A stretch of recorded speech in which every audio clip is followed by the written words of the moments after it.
and Tyler back, and we now need to talk about mount controls. All right, in video number 2, we gave you guys a very simple attack.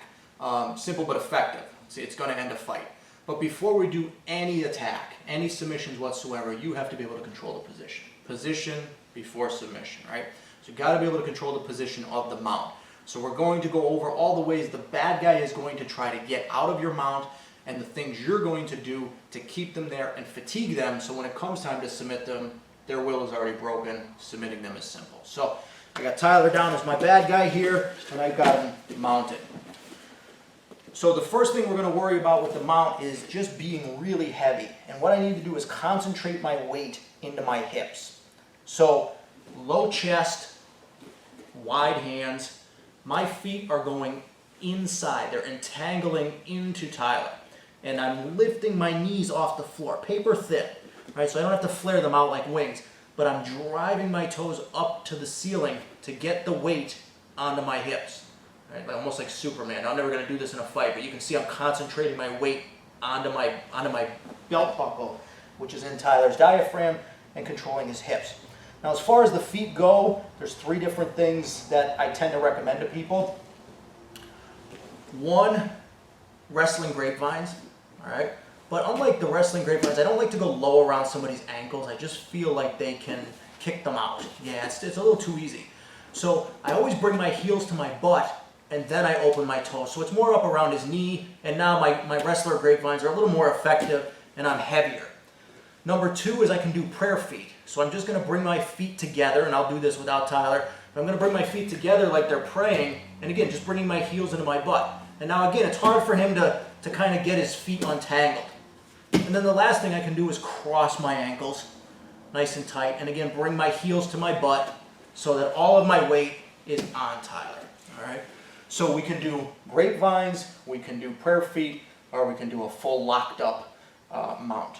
And I'll do those without Tyler just so you can see the foot positioning. But that's what's going on back here. Whatever one you do, and ultimately learn all 3 of them, because I know you ebb and flow between them. I ebb and flow between those 3 controls back there, depending on what's going on. So once you mount somebody, we can fairly well predict how an untrained fighter is going to react. The first thing they're going to do is they're going to go bananas, and they're going to try to push you left and right.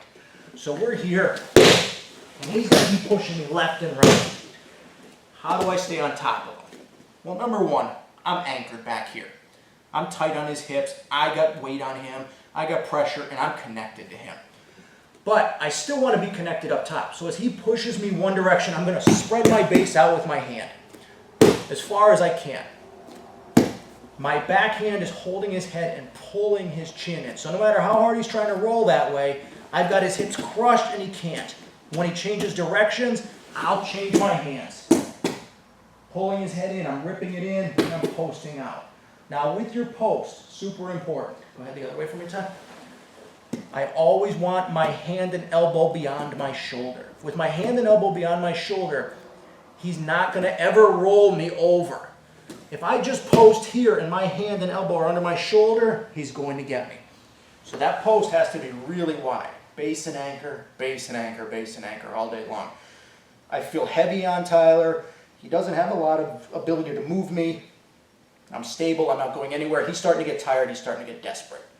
Anything to add in there? No, but the grabbing further, keeping the hand away from the elbow and the elbow away from the shoulder is very important. Because too many people, because it does a few things. 1, it makes you, when you reach deep, it makes you heavier. Because you're lower with your center of gravity, your chest is lower, your shoulder pressure on your pressure here is greater. So everything works together. But I feel like most people in the mount, when they first early on, they're reaching, but they think that that's far. Yeah. And they get boom, and not only are you going to get rolled over, but you might break a couple fingers on the way as well. Yeah. So anytime you feel that you could be tipped over, you have to start reaching. Yeah. It's drastic reach. Same thing. Yes. That's important because I feel most people early in their mount experience, they're a little too tight, a little too close with their hands. They don't believe that it needs to be that far out. Yeah, they're tables. They're like this. Yeah. I got you mounted. And you're down. So connection back here. I don't care what you're using. If you're using grapevines, if you're using prayer feet, if you're using a full lockup, I don't care. Chest low, hands wide. He goes side to side. We go base and anchor. We got him. All right. Now, more often than not, the untrained fighter is going to assume that it's the arms that are keeping him in the mount. He's really not going to address much back here. He's not aware of what's really going on back there. He thinks it's the arms stopping him. So once they try that base and anchor, they're typically going to reach for this arm and try to chop it in and pull it away. But you see, one, that's pretty difficult to do.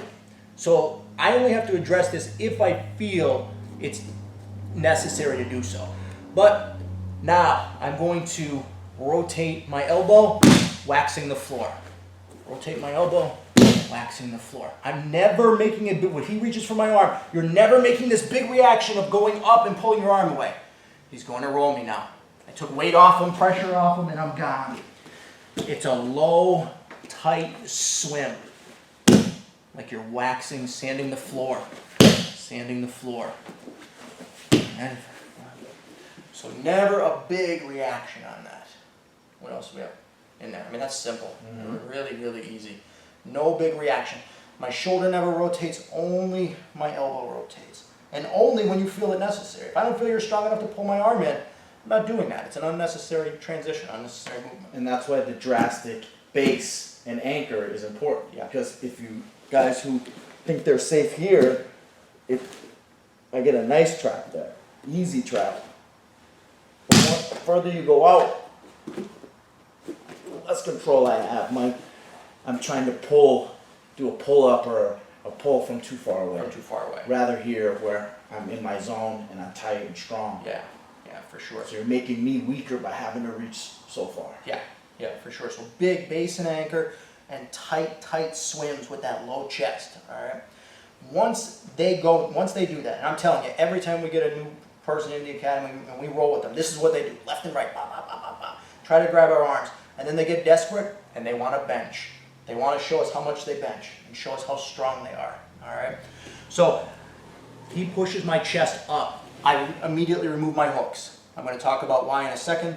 Now, one hand swims in between him like a football through a field goal, and I rotate my shoulders coming through and all the way back down to my wide and low base with my hooks in. All right, I'll rotate it this way a little bit.